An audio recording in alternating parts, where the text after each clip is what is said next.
नमस्कार आप सभी लोगों को।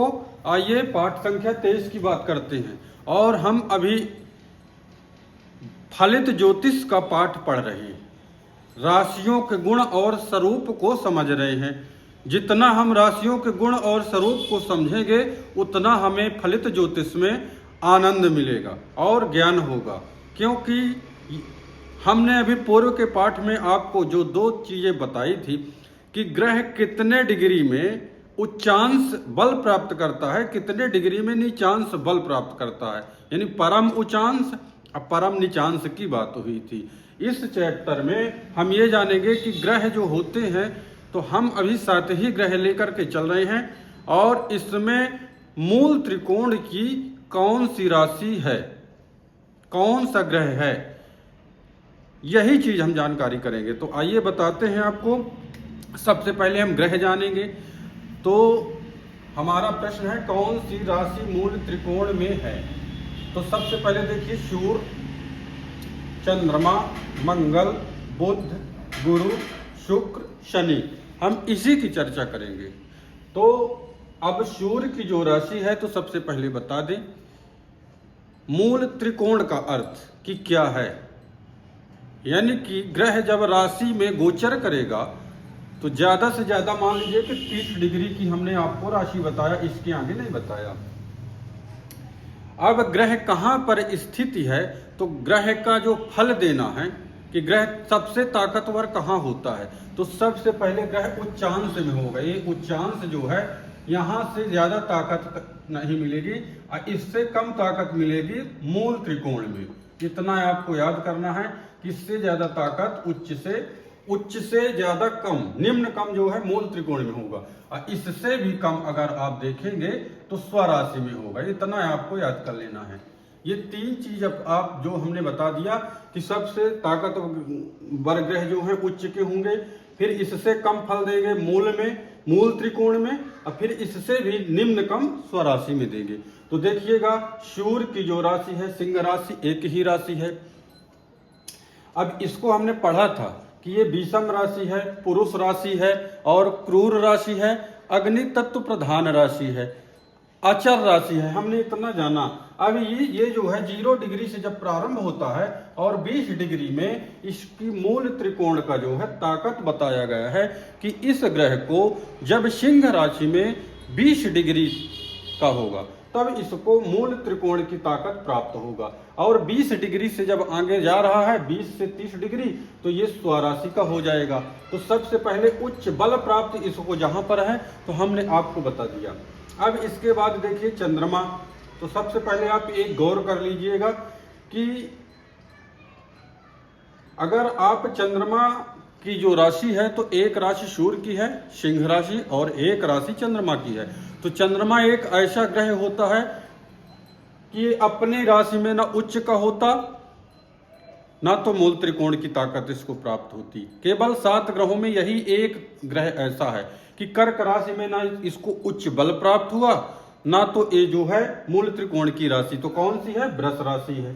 तो हम वृष राशि को बता दिया, ये 0 से 3 डिग्री जब जाता है तब ये ग्रह को ताकत प्राप्त हो जाती है। मूल त्रिकोण में कहा जाएगा कि ये मूल त्रिकोण में है। इसके बाद आप देखेंगे तो 0 से 30 डिग्री तक चलेगा तो उच्च बल इसको प्राप्त हो जाएगा। आइए मंगल की 2 राशियां हैं। अब 5 ग्रह जो हमारे बचते हैं, ये 5 ग्रह जो बचे, तो 5 ग्रहों के हमने बताया था कि 2 राशियों को स्वामित्व प्राप्त है, यानी कि इसकी 2 राशि हैं। अब देखेंगे कि 2 राशि कौन सी हैं। तो मंगल की है वृश्चिक राशि और मेष राशि। तो ये मेष राशि में मंगल मूल त्रिकोण का होता है। कितने डिग्री में होता है? तो 0 से 12 डिग्री जब जाता है तब इसको मूल त्रिकोण की ताकत प्राप्त होती है, फल प्राप्त होता है। इसके 12 डिग्री के आगे जब जाता है तो स्वराशि का हो जाता है। इसलिए कि देखिए इसी की राशि है मंगल की। इसी प्रकार बुध की आएंगे तो बुध अपने ही राशि में स्वग्रही होता है और अपने ही राशि में उच्च बल प्राप्त करता है और अपनी कन्या राशि में मूल त्रिकोण की फल प्राप्त करता है। अब इसकी 2 राशि हैं, एक मिथुन राशि है दूसरी कन्या राशि है। तो कन्या राशि बुध की है और ये मूल त्रिकोण की जो इसकी जो गति है स्थिति है, तो 0 से 15 डिग्री जब चलता है और 20 डिग्री तक चल लेता है, 15 डिग्री से 20 डिग्री, तो इसको मूल त्रिकोण प्राप्त हो जाता है। इसके आगे 15 डिग्री में देखेंगे तो ये उच्च बल प्राप्त करता है। इसी आधार में गुरु को देखिए तो गुरु की 2 राशि हैं, एक हो जाएगी आपकी धनु राशि और दूसरी मीन राशि। तो ये धनु राशि में इनका मूल त्रिकोण की राशि बताई गई है। इसके बाद जो है 0 डिग्री से देखेंगे तो 10 डिग्री तक ये ग्रह मूल त्रिकोण का होता है।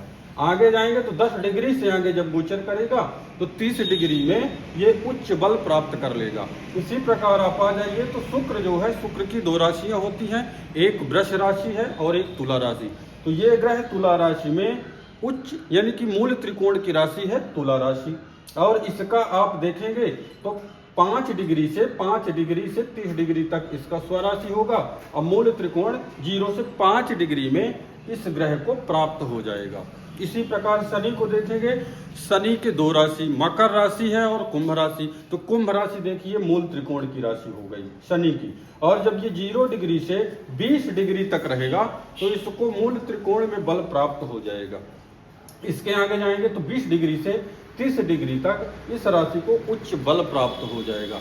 इसी तरह देखेंगे कि कोई ना कोई ग्रह जैसे इतनी डिग्रियों में जाता है तो किसी न किसी जातक की यह कामना रहती है कि हमें इतनी ही मेहनत करने में, जातक इतनी मेहनत करने में कोई 100 का 100 फल प्राप्त करता है, कोई 50% पाता है, कोई 80% पाता है, कोई मायूस होकर के आता इतनी ही मेहनत करने में। तो हम ये सारी चीजें ग्रहों के उदाहरण बतौर बता रहे हैं कि 30% में अब यहाँ पर या तो ग्रह जो है उच्च बल इसको प्राप्त हो, ग्रह का उच्च है तो इस 100% आपको ये लाभ देगा, ये 100% लाभ देगा।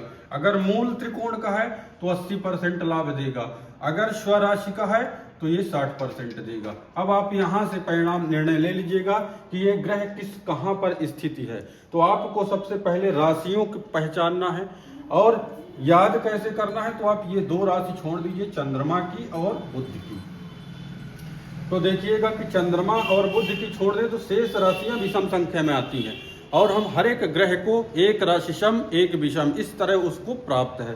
तो देखिएगा विषम राशि सूर्य की, मंगल की विषम राशि, गुरु की विषम राशि, शुक्र की विषम राशि, शनि की विषम राशि। केवल 2 में हमको जो है याद करना है। और उसमें चंद्रमा में ये भी कि अपनी इसकी कर्क राशि है तो ना इसमें इसको उच्च बल प्राप्त होता है, ना ये मूल त्रिकोण बल इसको प्राप्त होता है। कन्या राशि में देखेंगे तो ये अपने ही राशि का मूल त्रिकोण का जाएगा, अपने ही राशि में उच्च बल प्राप्त करता है। इतना याद कर लीजिए तो इसको सरल होगा आप लोगों को पढ़ने में और समझने में। हम उम्मीद करेंगे कि आप इस पाठ को ज्यादा से ज्यादा समझते होंगे और इसका जितना आप कंठाग्र करेंगे, 1 बार 2 बार में वीडियो समझ में आ रही है, ज्योतिष का उतना ही आनंद ले पाएंगे और ज्ञान बढ़ेगा। इसलिए नेक्स्ट पाठ में हम अब ये बताएंगे कि ये 12 राशियों में हमारे शरीर में कहाँ कहाँ इनका जो है अंगों में स्थान प्राप्त है, यही चीजें हम बताएंगे। तब तक के लिए नमस्कार।